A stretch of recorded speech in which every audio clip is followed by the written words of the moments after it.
Let's deal with allegations against Mbuyiseni Ndlozi. Yes.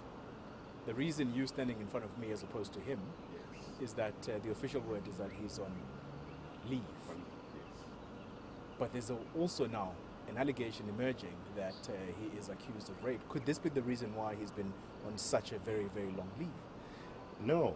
Mbuyiseni Ndlozi has been on leave since beginning of this month. And that will last until the end of this month. And the reason why Mbuyiseni Ndlozi is on leave is because he is on a research course now to finish his PhD thesis. He's doing research and he's writing the last 2 chapters, or I don't know. He's writing a chapter in his PhD. This is the only reason, and no other. The only reason why he's on leave. He is not attending to any rape case. There are no rape charges leveled against him, none whatsoever. It's also interesting that the Twitter account that leveled these allegations was suddenly deactivated this weekend or this morning. We expected that. It was a malicious and mischievous account. What was the profile name of this account? The profile name, interestingly, was ANC Twitter branch.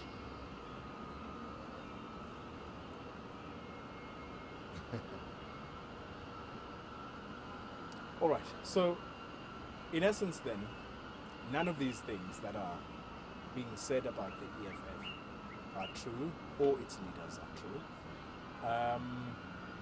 In your view, then, why are all these allegations being made against the EFF? Is it some kind of an attempt to delegitimize the party? Is it an attempt to make sure that it dies a natural death like all the other ANC splinters that we've seen? I think there was a prophecy of doom when we started that we were not going to last long.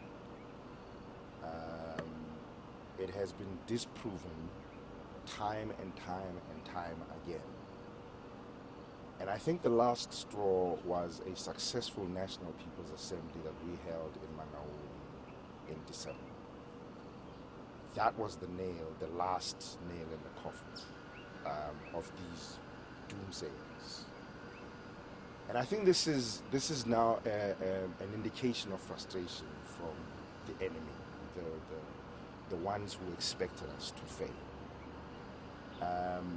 And they're coming up with all kinds of stories, one to derail us, but two also to demoralize our people.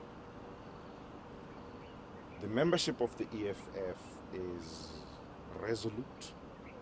We came out a very united and strong organization at the end of the NPA last year. And because of our resolutions, our members are steadfast.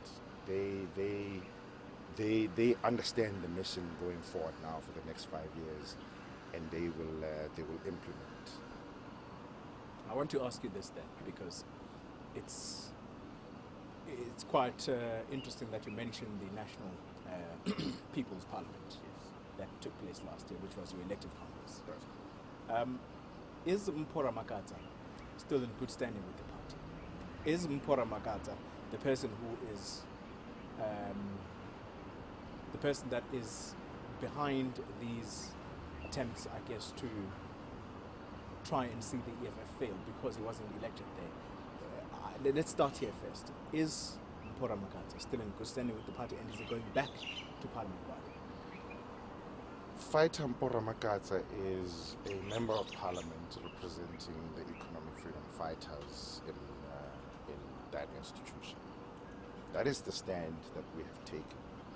And Fighter Mpora Makata will not be removed from Parliament or anyone else who abides by the rules and who works within the brackets of the organization. organization. But clearly he's not working within the brackets of the organization, because the statements that Julius Malema is trying to go back, is working a deal to go back to the ANC, they come from him. The paper was quoting him.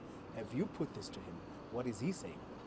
You know, the organization is, organizations in general are very interesting beasts from within. We're communicating with Fata Mokoena. He sent a letter to the leadership. We responded to the letter. And he has not come back to us with any more complaints or any of these things. We're just hearing them from the media, and we can't take that as a fact until we hear it from him. So for now, he's a member of the EFF, and he's a member in good standing. He has paid his dues and remains a solid member.